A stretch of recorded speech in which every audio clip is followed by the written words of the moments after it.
Ketdik. O mana как раз obed paytiga ham tushib qolamiz. Assalomu alaykum, yaxshimisiz? Ovqatlaringiz muncha chiroyli. Bugun nima ovqat menyuda? Bugun bemorlarimiz uchun do'lma, asati do'lma, qatoli salatlar bilan issiq suv chiqamiz har kuni. 3 mahal ovqat. Mana do'lma assorti bor ekan, yonida toklari bor ekan, hamda qatoli salatlarimiz ham bor. Ketdi endi tepaga chiqamiz va videomizni davom ettiramiz. Hozir endi sizlar bilan birgalikda doktorlarimiz nima qilayotganini va hamma jarayonlarini ko'rib chiqamiz. Assalomu alaykum. Assalomu alaykum. Yaxshimisiz? Rahmat. O'zingizni tanishtirasizmi bitta bizga? Men Zaripova Ra'no Rasulovna, igloterapiya shifokor bo'lib, doktor Aziz klinikasida ishlayman. Hozir 201 palatada bizda shunaqa bemor borlar. Keling, o'sha kishiga biz nina qo'yib beramiz. Ketdik, birgalikda ko'ramiz.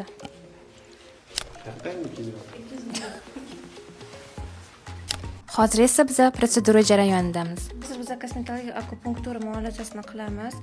Ajintirishgan joylarga hozir kichkina nina, sujoq ninamizni sanchib chiqamiz. Bu sujoq ninalar sterilni yangi ninalarimiz. Bemorimizda chuqur ajinlarni ko'rdik. Ajinlar bo'yicha bir tekislikda ninani sanchib chiqamiz. Ra'no, o'zi bu muolaja qanaqa? Og'riqlimi, og'riqsizmi? Ozgina aytib o'tasizmi? Keling, hozir bemorimizdan o'zimiz so'raymiz. Nina og'rityaptimi yo'qmi? Yo'q. Nima sezyapsiz, opajon? Nina qo'yilayotganda. Hozir nina qo'yib bo'lganimizdan keyin lazer apparatimizni yoqib qo'yamiz. Demak, bu muolajamiz kosmetologik protsedura hisoblanadi va hozir biz sizlar bilan birga bemorimizdan so'radik, og'riq bormi, yo'qmi deb. Mana o'zlari aytayaptilar-ki, og'riq yo'q. Xuddi chumoli chiqqandek bo'layotgan. Lazer apparatimiz esa epidermisga ta'sir qilib pigmentatsiyaga yordam beradi. Pigmentatsiyalarni yo'qotib, yuzni tortib beradi bizga. Bu esa keyingi jarayon. Mana lazer apparatimizni qo'ydik va 20 minut kutamiz. Massaj qilamiz. Ra'no, siz ishlaringizga omad. Biz esa davom ettiramiz. Rahmat. Endi esa hozir bizning doktorimiz Ilhom Qodirovich bemorlariga maxsus enurez nuqtalariga ignalarni qo'yib ketyaptilar. Siz ishlaringizga omad. Biz esa davom ettiramiz. Bular Munajat Hasanovna bo'ladilar. Ayollar bo'yicha nina qo'yadilar. Bizning klinikamizga ayollarimiz qaysi kasalliklar bilan ko'proq murojaat qilishadi? Shuni ozgina aytib o'tasizmi bizga? Bizda hozir 3 ta kasal bor.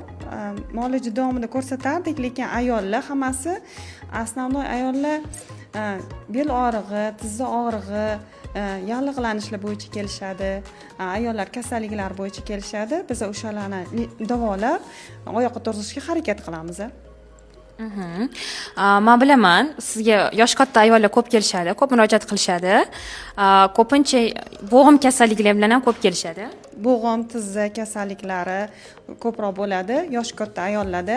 Biz harakat qilamiz.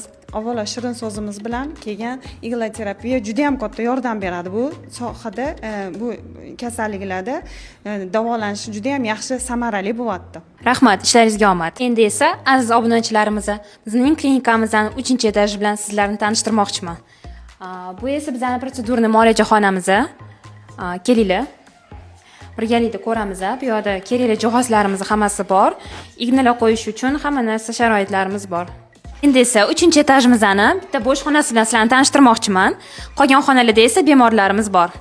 Bu bizning 307-xonamiz. Bu yerda esa mana ikkita kravat, sanuzel, stol, televizor, hamma sharoitlar va hamma udobstvolar bemorlarimiz uchun. Bu yerda esa maxsus trenajyorimiz bor. Bir xil bemorlarimiz insult o'tkazgan, infarkt o'tkazgan kasalliklar bilan kelishadi. Shular uchun biz mana shunaqa maxsus trenajyorlar beramiz.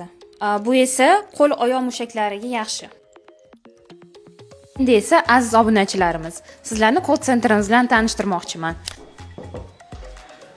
Hozir ular ishlayapti. Sekin sizlarni tanishtiraman. Assalomu alaykum, yaxshimisizlar? Bizning call centerimizga kuniga 100 dan ortiq zaявка tushadi. Doktorlarimiz qabuliga bular konsultatsiyaga yozib qo'yishadi. O'zingiz ish faoliyati to'g'risida ozgina aytib keta olasizmi? Albatta, ish faoliyatimiz davomida ko'p bemorlarimiz murojaat qilishadi. Ko'p bemorlarimiz asosan o'zlarining muammolari bo'yicha va farzandlarining muammolari, ota-onalarining kasalliklari bo'yicha murojaat qilishadi. Masalan, bu bemorimiz nutq orqada qolgan bemorimiz. Ular bizdan 3 kurs lecheniya oldilar va natijalaridan juda xursandlar. Keyingi kurslariga chaqirish uchun telefon qildik. Yaxshi, ishlaringizga omad. Biz esa davom ettiramiz. Aziz bemorlarimiz uchun biz har bir protseduradan oldin yangi pastelladan foydalanamiz. Bu pastelladan biz igna terapiya qo'yishdan oldin foydalanamiz. Mana aziz obunachilarimiz, sizlarni klinikamiz bilan qisqacha tanishtirib o'tdik. Marhamat, bemalol tashrif buyurishingiz mumkin. Обязательно o'zinglarni asrash esinglardan chiqmasin.